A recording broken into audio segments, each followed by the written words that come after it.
মিরাজের রাতে নবী সাল্লাল্লাহু আলাইহি ওয়াসাল্লামকে প্রথমে নেওয়া হয়েছে কোথায়? বাইতুল মাকদিসে, আকসায়। সেখানে নবী সাল্লাল্লাহু আলাইহি ওয়াসাল্লাম নবীদের ইমামতি করেছেন। বলেন সুবহানাল্লাহ। নবীগণের ইমামকে মুহাম্মদ রাসূলুল্লাহ সাল্লাল্লাহু আলাইহি ওয়াসাল্লাম। আবার আমাদের নবীকে যেমন নবীগণের ইমাম বলা হয়, ইব্রাহিম আলাইহিস সালামকে বলা হয় নবীগণের পিতা, নবীগণের আবুল আম্বিয়া ওয়াল মুরসালিন। যত নবীগণ আছেন সমস্ত নবীর পিতাকে ইব্রাহিম আলাইহিস সালাম। মুসলিম জাতির পিতাকে, আর আমাদের আদি পিতা হচ্ছে আদম আলাইহিস সালাম। ইব্রাহিম আলাইহিস সালামের দুই স্ত্রী, কয় স্ত্রী? একজনের নাম হাজরা আলাইহিস সালাম, আরেকজনের নাম সারা আলাইহিস সালাম। সারা আলাইহিস সালামের গর্ভে জন্ম নিয়েছেন ইসহাক আলাইহিস সালাম, আর হাজরা আলাইহিস সালামের গর্ভে জন্ম নিয়েছেন ইসমাঈল আলাইহিস সালাম। ইসমাঈল আলাইহিস সালামের বংশধরদের মধ্যে আমাদের নবী মুহাম্মদ সাল্লাল্লাহু আলাইহি ওয়াসাল্লামের জন্ম। সুবহানাল্লাহ। আমরা হচ্ছি বনু ইসমাঈল। আমরা কি? বনু ইসমাঈল। আর ইসহাক আলাইহিস সালাম থেকে পরবর্তীতে ইয়াকুব আলাইহিস সালামের জন্ম। ইয়াকুব আলাইহিস সালামের আরেক নাম হলো ইসরাইল। কি নাম? তার বংশধরদের নাম হচ্ছে বনু ইসরাইল। বনু, তাহলে এই ট্রাইবগুলো শুরু হলো কোত্থেকে? ইব্রাহিম আলাইহিস সালাম থেকে। এই কারণে তাকে বলা হয় নবীগণের পিতা। আমরা বলি father of nation, father of the nation, তাই বলি না? আর তিনি হচ্ছেন ফাদার অফ আম্বিয়া, নবীগণের পিতা। আর আমাদের নবী মুহাম্মদ সাল্লাল্লাহু আলাইহি ওয়াসাল্লাম নবীগণের নেতা, নবীগণের একজন পিতা আর একজন কি? নেতা। তাহলে আমরা নেতার উম্মত। আমরা কার উম্মত? নেতার উম্মতের হাতে এখন নেতৃত্ব নাই। নেতার উম্মতের হাতে কি নাই?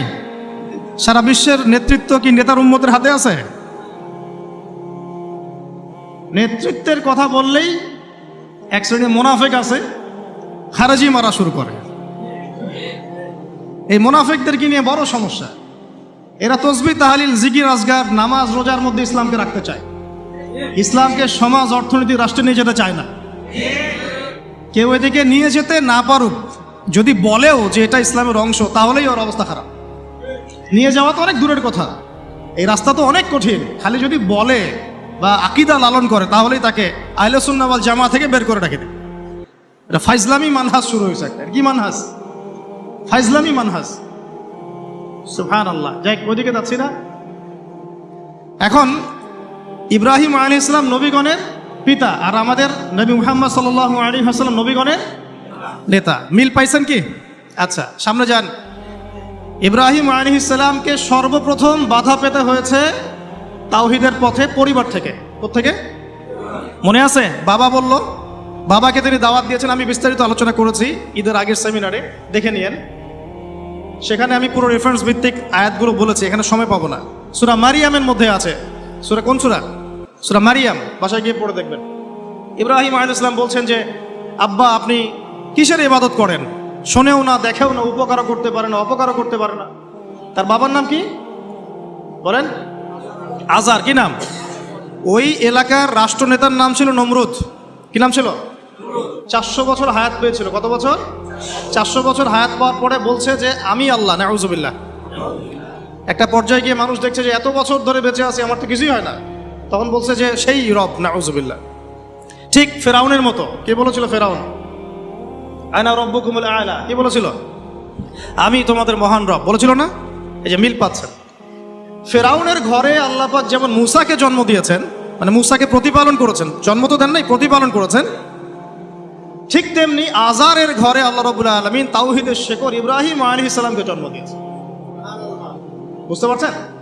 ঠিক ওই রকমই আল্লাহ রাব্বুল আলামিন আবু জেহেলদের সমাজে মুহাম্মদ সাল্লাল্লাহু আলাইহি ওয়াসাল্লামকে জন্ম দিয়েছেন। মানে যেখানে যত বেশি জাহেলিয়াত, সেখানে তত শক্তিশালী মুমিনের জন্ম হবে ইনশাআল্লাহ। তাহলে এখন কি সমাজে জাহেলিয়াত কম না বেশি? তাহলে আমাদেরকেও শক্তিশালী মুমিন হতে হবে নাকি? আল্লাহ তৌফিক দান করুন ইনশাআল্লাহ। যত বেশি জাহেলিয়াত ছড়াবে, তত বেশি শক্তিশালী তাওহীদপন্থী মানুষের জন্ম হবে ইনশাআল্লাহ। আর আমি যদি না হতে পারি, এটা আমার ব্যর্থতা। আমি না হতে পারলে কার ব্যর্থতা? আপনি না হতে পারলে আপনার ব্যর্থতা। কিন্তু আল্লাহ পাক যাকে কবুল করবেন সে হবেই ইনশাআল্লাহ। তো এই কবুলিয়াতের মধ্যে যদি আমরা পড়ি তাহলে আমরা ধন্য হলাম না? এই কবুলিয়াত কি এমনি এমনি আসবে না? দোয়া করতে হয়, আল্লাহর কাছে চাইতে তো হয়, দোয়া করতে হয় যে আল্লাহ আমাকে কবুল করো, আল্লাহ আমাদেরকে কবুল করো। এই শিরক, এই বেদাত, এই হারাম, এই জায়নিস্ট মুভমেন্টের মধ্যে, পশ্চিমা সংস্কৃতির আগ্রাসনের মধ্যে, ফিতনা ফাসাদের মধ্যে আল্লাহ কিছু তাওহীদপন্থী মুসলমানকে তুমি কবুল করো। দোয়া করা যায় না? দোয়া না করলে তো আল্লাহ পাক কবুল করবেন না। আল্লাহ পাক দোয়া করতে বলেছেন না? আল্লাহ পাক তৌফিক দান করুন, আমিন। যেখানে ফেরাউন সেখানেই মূসা, যেখানে আবু জাহেল সেখানেই মুহাম্মদ সাল্লাল্লাহু আলাইহি ওয়াসাল্লাম, যেখানে আজার সেখানে কে? ইব্রাহিম আলাইহিস সালাম। তো প্রথম বাধা পেয়েছেন পরিবার থেকে। বাবা বলল বাড়ির থেকে বের হয়ে যা। ইব্রাহিম আলাইহিস সালাম দাওয়াত দিচ্ছেন বাবাকে, আব্বা আপনি, আমার কাছে জ্ঞান এসেছে, সেই জ্ঞান অনুসরণ করেন। আপনি যে মূর্তিগুলোর উপাসনা করছেন, আমি ভয় করি যে আল্লাহ আপনাকে শয়তানের দলভুক্ত করে দিবেন, আযাব দিবেন আপনার প্রতি। পড়ে নিয়েন সূরা মারিয়াম। তখন আজার তিনি বলছেন, আজারকে নমরুদের প্রধান পুরোহিত, নমরুদ গভর্নমেন্টের প্রধান কি? পুরোহিত। পুরোহিত বোঝেন কিনা? বোঝেন না? ঠাকুর বোঝেন না? এখন নমরুদ বলছে, আজার বলছে এখান থেকে বের হয়ে যা, আমার বাসা থেকে বের হয়ে যা। যদি বের না হস আর আমার এই মিল্লাতে ফিরে না আসিস, আর এই আমার ইলাহ যেগুলো আমরা উপাসনা করি এদেরকে যদি ত্যাগ করিস, তাহলে আমি তোর মাথা পাথর দিয়ে মেরে ফাটিয়ে দিব। এটা কার কথা? আজারের কথা। তো ইব্রাহিম আলাইহিস সালাম তর্ক করলেন না, বললেন সালামুন আলাইক, আপনার উপর শান্তি বর্ষিত হোক। তিনি চলে গেলেন। বাড়ি থেকে কি হলেন? মানে প্রথম বাধাটা তিনি পেলেন কোত্থেকে? পরিবার থেকে। ঠিক মুহাম্মদ সাল্লাল্লাহু আলাইহি ওয়াসাল্লামের জীবন দেখেন, এই দুইজনের জীবনী পড়ে দেখবেন আগামী 7 দিনের মধ্যে, ঠিক আছে? আচ্ছা, এই ঘটনা মুহাম্মদ সাল্লাল্লাহু আলাইহি ওয়াসাল্লামের সাথেও ঘটেছে। তার আশপাশে আছে আবু জেহেল, আবু লাহাব, উতবা, সাইবা। এরা কারা? এরা কি পর না আপন? এ নিজের বংশের লোক না, নিজের পরিবারের লোক না? ব্যাস, তার সাথে বিরোধিতা শুরু হলো আগে পরিবার থেকে। ইব্রাহিম আলাইহিস সালাম যেমন পরিবারকে আগে দাওয়াত দিলেন, আমাদের নবীও তেমনি আগে পরিবারকে দাওয়াত দিয়েছেন। প্রথমে সে পরিবারকে ইসলামের দাওয়াত দিয়েছেন। কিছু কিছু মানুষ কবুল করেছে, যেমন খাদিজা রাদিয়াল্লাহু আনহা, আলী ইবনে আবি তালিব, যায়েদ ইবনে হারেসা ইত্যাদি। আবার আবু জেহেল, আবু লাহাব এরা আবার কবুল করলো না, আবু তালেব এরা আবার কবুল করলো না। তো এখানে আমরা বুঝতে পারছি দিন প্রসার প্রতিষ্ঠার জন্য আগে পরিবার থেকে স্টার্ট করতে হবে। আগে পরিবারে দাওয়াত দিতে হবে। পরিবার বর্গ যদি লাইনে আসে আলহামদুলিল্লাহ, না আসলে তাদেরকে তাদের জায়গায় ছেড়ে দিতে হবে, নিজের রাস্তা খুঁজে নিতে হবে। ঠিক মুহাম্মদ সাল্লাল্লাহু আলাইহি ওয়াসাল্লামও কিন্তু পরিবারকে দাওয়াত দিলেন, পরিবার কবুল করলো না, তিনি তার পথে চললেন। তিনি কি বসে গিয়েছিলেন? সমাজে দাওয়াতি কাজ চলমান থাকলো। এই যে মিল পাচ্ছেন মুহাম্মদ সাল্লাল্লাহু আলাইহি ওয়াসাল্লাম ইব্রাহিম আলাইহিস সালামের জীবনে। এবার আরো সামনে যান। পরিবারের পরে ইব্রাহিম আলাইহিস সালামকে বাধা দিয়েছিল তার সমাজ। তার কি? সমাজ, সোসাইটি। সমাজের মধ্যে দাওয়াতি কাজ করছেন। সমাজের চলমান যে ধারাগুলো আছে, চলমান জাহেলিয়াত, চলমান ফিতনা ফাসাদ, শিরক, কুফর, এগুলোর যারা তাবেদারি করে তারা ইব্রাহিম আলাইহিস সালামের পথে প্রতিবন্ধকতা সৃষ্টি করবে। কেউ বলছে ওই যে চন্দ্র আমার রব, কেউ বলছে তারকাগুলো রব, কেউ বলছে সূর্য রব। হায়দা একবার ইব্রাহিম আলাইহিস সালাম বুঝতে পারলেন যে এগুলো তো আমার রব নয়। তখন তিনি বলছেন, ইন্নী ওয়াজ্জাহতু ওয়াজহিয়া লিল্লাযী ফাতারাস সামাওয়াতি ওয়াল আরদা হানিফাও ওয়া মা আনা মিনাল মুশরিকিন ইন্না সলাতি ওয়া নুসুকি ওয়া মাহইয়ায়া ওয়া মামাতি লিল্লাহি রাব্বিল আলামিন। মানে সমাজ দ্বিতীয় বাধা দিল। ঠিক একইভাবে মুহাম্মদ সাল্লাল্লাহু আলাইহি ওয়াসাল্লামকেও দ্বিতীয় বাধা কে দিয়েছে? সমাজ। কি বাধা? সমাজের মানুষ তাকে গালিগালাজ করা শুরু করেছিল। তাকে মোটামুটিভাবে 15টা গালি খেতে হয়েছে। কতগুলা বলেন? কাকে গালি দিয়েছে? আমাদের নবী মুহাম্মদ সাল্লাল্লাহু আলাইহি ওয়াসাল্লামকে মোটামুটিভাবে 15টা গালি খেতে হয়েছে। কাযযাব, মহামিথ্যাবাদী, সাহের, জাদুকর, তারপরে ফারিকুল জামাআ, ঐক্য বিনষ্টকারী, ঠিক আছে? তারপরে আরো অনেক, হ্যাঁ, মাজনুন, পাগল, মাজনুন মানে পাগল, এরকম অনেকগুলো, প্রায় 15টা আমি গুনে দেখেছি হিসাব করে। আর তাকে সারা জীবনে প্রায় 16 বার হত্যা করার চেষ্টা করা হচ্ছে। কাকে? তো এখন যদি আমি বলি যে ওই যে একটা সমাজে কথা প্রচলিত আছে যে ব্যক্তি খারাপ না হলে কি এমনি এমনি তার উপর জুলুম আসে? সমাজ এটা বলে না? লোক খারাপ না হলে কি এমনিই মানুষ তাকে খারাপ বলে? 10 জন যাকে খারাপ বলে সে তো খারাপ হবেই। মুহাম্মদ সাল্লাল্লাহু আলাইহি ওয়াসাল্লামকে 16 বার হত্যা করার চেষ্টা করা হয়েছে। এমনকি মক্কা বিজয়ের পরেও তাকে একবার হত্যা করার চেষ্টা করা হয়েছে। এখন আমরা যারা তাওহীদ মানে ধারণ যে কথা প্রচলিত আছে যে ব্যক্তি খারাপ না হলে কি এমনি এমনি তার উপর জুলুম আসে, সমাজ এটা বলে না, লোক খারাপ না হলে কি এমনিই মানুষ তাকে খারাপ বলে? 10 জন যাকে খারাপ বলে সে তো খারাপ হবেই। মুহাম্মদ সাল্লাল্লাহু আলাইহি ওয়াসাল্লামকে 16 বার হত্যা করার চেষ্টা করা হয়েছে, এমনকি মক্কা বিজয়ের পরেও তাকে একবার হত্যা করার চেষ্টা করা হয়েছে। এখন আমরা যারা তাওহীদ মানে ধারণ করব, তাওহীদের আমল করব, তাওহীদের প্রচার করব, আমরা যদি মনে করি যে আমাদের এই পথটা খুব মসৃণ হবে, একদম রেড কার্পেট বিছানো থাকবে, এটা সবচেয়ে বড় ধোঁকা আপনার জীবনে। কখনোই এমন হবে না, কখনো এমন হয়ও নাই, কখনো এমন হবেও না। যদি হয় তাহলে বুঝতে হবে যে আপনি হকের পথে নাই। যদি আপনার আমার গায়ে একটা ফুলের টোকাও না পড়ে, বুঝতে হবে যে আসলে আমরা হকের পথে নাই, এটাই সত্য কথা, কেউ বলুক আর না বলুক। এই যে ইমাম ইবনে তাইমিয়া রাহিমাহুল্লাহর কথা আমরা বলি, নাম শুনেছেন কিনা? তার উপর যে পরিমাণ নির্যাতন এসেছে এটা আপনি কল্পনা করতে পারবেন না। আর আজকে আমি তারই আকীদা, তার আদর্শের কথা বলছি সমাজে, বাট আমার গায়ে একটা ফুলের টোকাও পড়ে না। তাহলে কোনটা প্রকৃত আর কোনটা কথিত বুঝতে হবে। আবু হানিফা রাহিমাহুল্লাহ বরেণ্য ইমামদের 4 জনের একজন।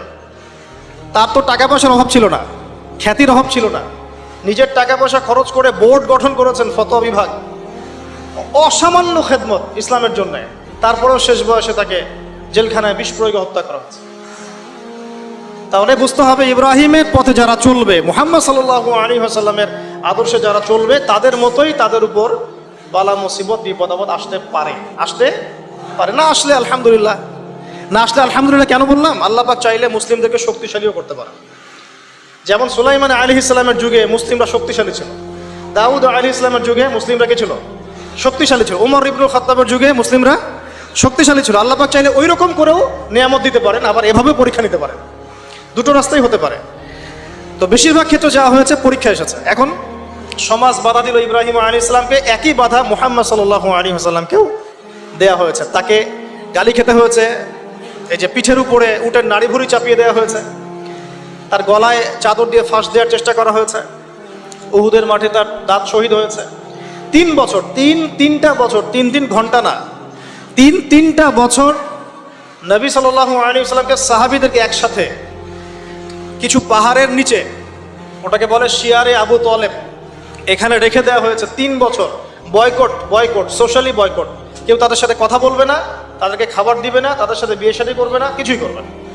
এক ঘরে করা, বোঝেন না? এক ঘরে করা, একদম সোশ্যালি বয়কট।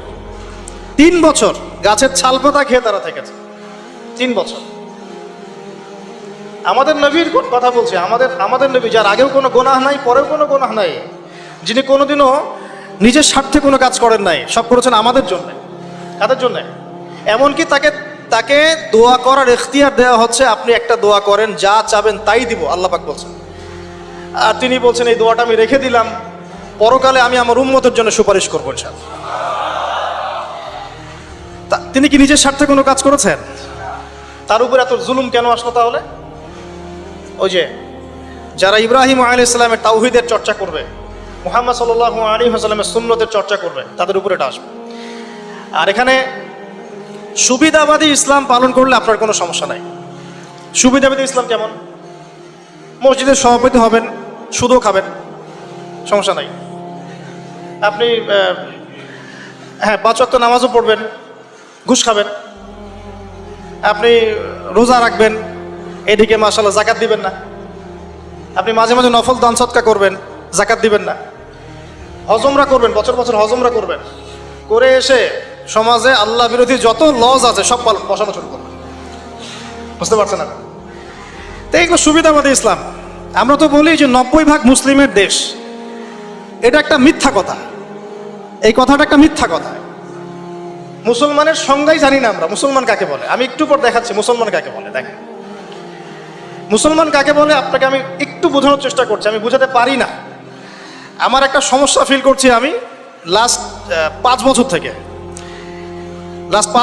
যে যা বুঝতে পারছি এটা বুঝাতে পারছি না। জানি না এই সমস্যা কবে দূর হবে।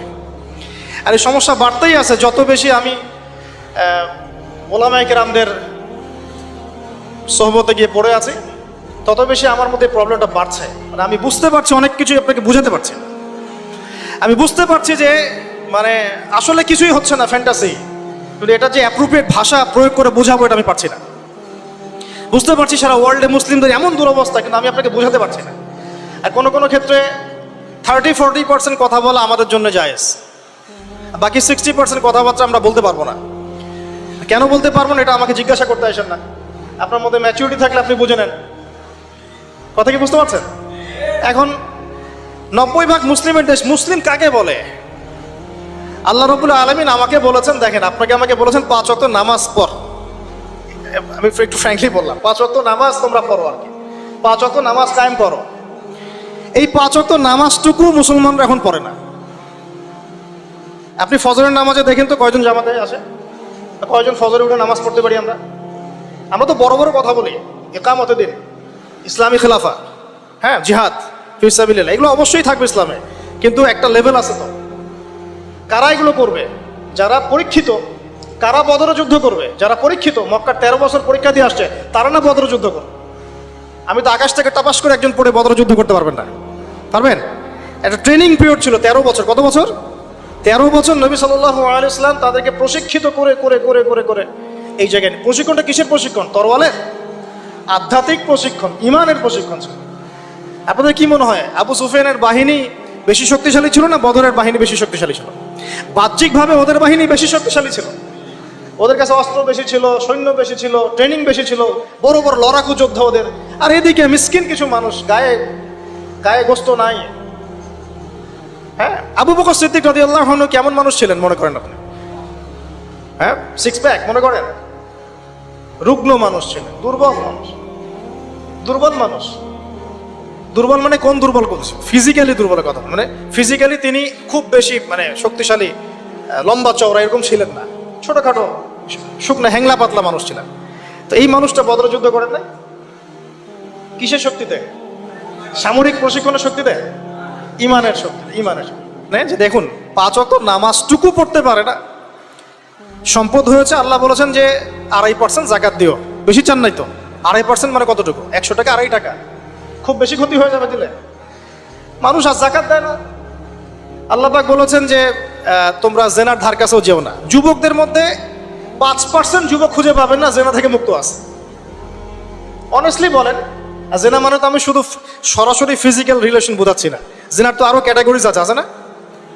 কে কয়জন যুবক পাবেন হারাম অ্যাফেয়ার্স করে না, পর্ন দেখে না, এই যে মুভিজগুলো অনলাইনে বসে বসে এগুলো ঘাটাঘাটি করে না, নায়ক নায়কের নাম জানে না। যুবকরা টিকটক খেলে, টিকটক ব্যস্ত থাকে, কিশোর গ্যাংয়ে যোগ দেয়, মোবাইল ফোন একটা ধরাই দিয়েছেন, ব্যাস জীবনটা শেষ, ওইটাই তার সবকিছু। আর যে মেয়ের হাতে মোবাইল দিয়েছেন বাড়ির বাবা, ওই মেয়ের জীবনটা আপনি ধ্বংস করে দিয়েছেন। সে শুধু একাই ধ্বংস হবে না, কিন্তু সে আরো 10 জনকে ধ্বংস করবে। তো দেখেন আল্লাহ পাক খুব সামান্য কিছু চাইছেন, বাবা একটু নামাজটা পড়তে আয়, বাস একটু কোরআনটা তেলাওয়াত করা শিখ, কোরআনটা চর্চা কর, নবীর সুন্নাহ মাফিক একটু জীবনযাপন করার চেষ্টা কর। এতটুকুই পারি না। আর ইব্রাহিম আলাইহিস সালামকে আল্লাহ পাক বলছেন তোমার সন্তানকে কুরবানি করে দাও, তো জবাই করে দাও, তোমার সন্তানকে জবাই করে দাও। শেষ তোমার সন্তানকে কি করো ভাই? সন্তান জবাই করার পরে আপনাকে নামাজ পড়তে বলেছেন, আল্লাহ পাক সেটাই পড়তে বলেছেন। আর ইব্রাহিম আলাইহিস সালামকে বলা মাত্রই কোনো বিজ্ঞান নাই, কোনো যুক্তি নাই, কোনো দর্শন, কিছুই নাই, তিনি বললেন সামি'না আতা'না, শুনলাম মানলাম। আল্লাহ পাক বলেছেন ব্যাস। ইয ক্বালা লাহু রাব্বুহু আসলিম, আল্লাহ পাক বলেছেন যখনই আল্লাহ পাক তাকে আত্মসমর্পণ করতে বলেছেন, তিনি বলেছেন আসলামতু লিরাব্বিল আলামিন, আমি জগৎ সমূহের রবের কাছে আত্মসমর্পণ। সন্তানকে রেখে আসো ওই যে জনমানব শূন্য জায়গায়, কাবা ঘরের ওখানে। কোনো মানুষ আছে? কোনো প্রাণী আছে? পানিও নাই, খাবারও নাই, কিছুই নাই। কোনো পাগল ওই কাজ করতো নাকি যুক্তি বিজ্ঞান দর্শন দিয়ে? বলেন, আপনার কি লজিকে ধরে এটা? আপনি আমি পারবো আমার সন্তানটাকে রেখে আসতে, আমার স্ত্রীকে রেখে আসতে? ইব্রাহিম আলাইহিস সালাম করলেন। এই যে যখনই আল্লাহর হুকুম এসেছে তখনই নিজের মাথাটাকে সমর্পণ করা, এটাকে আল্লাহ পাক বলছেন ইসলাম। এটা কি বলছেন? এটাই ইসলাম। এখানে আমার যুক্তির দরকার নাই, বিজ্ঞানের দরকার নাই। থাকতে পারে বৈজ্ঞানিক ব্যাখ্যা, আমার না জানলেও চলবে। থাকতে পারে যুক্তি, না জানলেও চলবে। থাকতে পারে কোনো দর্শন, না জানলেও চলবে। আল্লাহর হুকুম, এটাই বড় কথা, ব্যাস। এর নাম হলো ইসলাম। এখন বলেন এই ইসলামের আওতায় কত % মুসলিম আছে বাংলাদেশে? আল্লাহ পাকের হুকুম আসছে, বাস মাথা পেতে নিচ্ছে। বলেন এখন দেখি তো এই যে আমরা বলি 90% মুসলিমের দেশ, একটা ডাহা মিথ্যা কথা। যাই হোক, আমরা শেষ করে দিই, আমাদের নামাজের পরে ইনশাল্লাহ আমরা আলোচনা করব। তো যেমন ইব্রাহিম আলাইহিস সালাম জীবনের পদে পদে এভাবে আত্মসমর্পণ করেছেন, ঠিক তেমনি মুহাম্মদ সাল্লাল্লাহু আলাইহি ওয়াসাল্লাম পুরো জীবনভর যখনই আল্লাহর যে হুকুম এসেছে মাথা পেতে নিয়েছে। মিল আছে না? সমাজ বাধা দিয়েছে, সারা জীবন নবী সাল্লাল্লাহু আলাইহি ওয়াসাল্লামও বলেছেন হাসবুনাল্লাহু ওয়া নি'মাল ওয়াকিল। সূরা তাওবার শেষের দিকে পড়ে দেখেন, ইব্রাহিম আলাইহিস সালামকে শেষমেশ ওই এলাকা সমাজ ছেড়ে চলে যেতে হলো ওই যে ইয়াতে বাইতুল মাকদাসের ওখানে। ঠিক একইভাবে মুহাম্মদ সাল্লাল্লাহু আলাইহি ওয়াসাল্লামকে 13 বছর জুলুম সহ্য করার পরে চলে যেতে হলো মদিনায়। মিল আছে? ইব্রাহিম আলাইহিস সালামের সাথে কেউ নাই, তার স্ত্রী সারা আর এক স্ত্রী হাজেরা। মুহাম্মদ সাল্লাল্লাহু আলাইহি ওয়াসাল্লামের সাথেও খুব বেশি মানুষ নাই, গুটি কয়েক কিছু সাহাবী। ইব্রাহিম আলাইহিস সালামের লেগেসি বহন করেছেন তার সন্তানরা, আর এদিকে নবী সাল্লাল্লাহু আলাইহি ওয়াসাল্লামের লেগেসি বহন করেছেন আবু বকর, ওমর, উসমান, আলীর মতো মানুষ রাদিয়াল্লাহু আনহু। ইব্রাহিম আলাইহিস সালামের আদর্শ সারা দুনিয়া ছড়িয়ে পড়েছে, পড়ে নাই? এবং ইহুদি, খ্রিস্টান, মুসলিম সবাই তাকে সম্মান করে। ঠিক মুহাম্মদ সাল্লাল্লাহু আলাইহি ওয়াসাল্লামের আদর্শ, তার দ্বীন দেখেন আজকে সারা বিশ্বের আনাচে কানাচে ছড়িয়ে গেছে। সবাই ইসলামকে স্বীকার তো করে, এটা আল্লাহর পক্ষ থেকে আসে। কেউ হয়তো আত্মসমর্পণ করে, কেউ করে না। সারা দুনিয়ায় সাইবেরিয়ার সেই ঠান্ডায় গেলে আপনি মুসলিম পাবেন, চীনে গেলে মুসলিম পাবেন, রাশিয়ায় গেলে মুসলিম পাবেন। শুধু আরবে সীমাবদ্ধ নাই, সারা দুনিয়ায় ছড়িয়ে গেছে।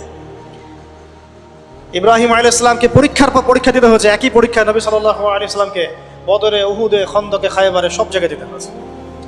ইব্রাহিম আলাইহিস সালাম মূর্তি ভেঙেছিলেন, মনে আছে? ঠিক একই কাজ নবী সাল্লাল্লাহু আলাইহি ওয়াসাল্লাম মক্কা বিজয়ের দিন করেছে। এই দুইজনের জীবনী খালি পড়ে দেখেন, আমি বলে শেষ করতে পারবো না, সময় নাই আমাদের হাতে।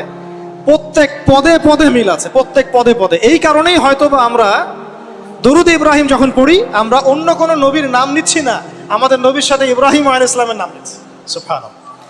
হয়তোবা এই কারণেই আমাদের নবী সাল্লাল্লাহু আলাইহি ওয়াসাল্লাম যখন মেরাজে গিয়েছেন না, তিনি বলেছেন আমি মেরাজে গিয়ে দেখলাম সপ্তম আসমানের একজন ব্যক্তি বাইতুল মামুরের সাথে হেলান দিয়ে বসে আছেন। আমি বললাম উনি কে? জিবরাইল আলাইহিস সালাম বলে উনি হচ্ছেন আপনাদের এই যে ফাদার অফ দ্য নেশন, মানে মুসলিম জাতির পিতা, তিনি হচ্ছেন ইব্রাহিম আলাইহিস সালাম। ওখানে একটা কাবা ঘরের মতো ঘর আছে বাইতুল মামুর, ওখানে তাওয়াফ করে ফেরেশতারা। ঠিক আছে? নবী সাল্লাল্লাহু আলাইহি ওয়াসাল্লাম বলেন আমি সেদিন দেখেছি আমার চেহারা আর আমার বাবার চেহারা, মানে ইব্রাহিম আলাইহিস সালামের চেহারা একদম হুবহু মিল আছে।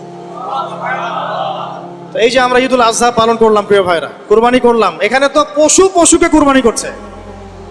এখানে মানুষ মুসলিম পশুকে কুরবানি করছে না, এখানে একটা পশু আর একটা পশুকে কুরবানি করছে। যে কুরবানি করছে ও সুদখোর, যে কুরবানি করছে ও দুর্নীতিবাজ, যে কুরবানি করছে ও তাগুত, যে কুরবানি করছে মুনাফিক, যে কুরবানি করছে বেনামাজি, যে কুরবানি করছে যাকাত দেয় না, যে কুরবানি করছে সে আল্লাহ পাকের বিধিবিধানের 5 পয়সা তোয়াক্কা করে না। গোশত খাওয়ার জন্য সমাজের মানুষ কি বলবে? তাহলে এক পশু আর এক পশুকে কুরবানি করছে না? বরং এখানে তো যে জবাই হচ্ছে, যে ইসমাইলের ভূমিকা পালন করছে, এই পশুর চেয়ে অনেক ভালো, অবশ্যই ভালো। আল্লাহ পাক কি বলেছেন? উলাইকা কাল আনআম বাল হুম আদাল, বরং এরা পশুর চেয়েও নিকৃষ্ট। কারা?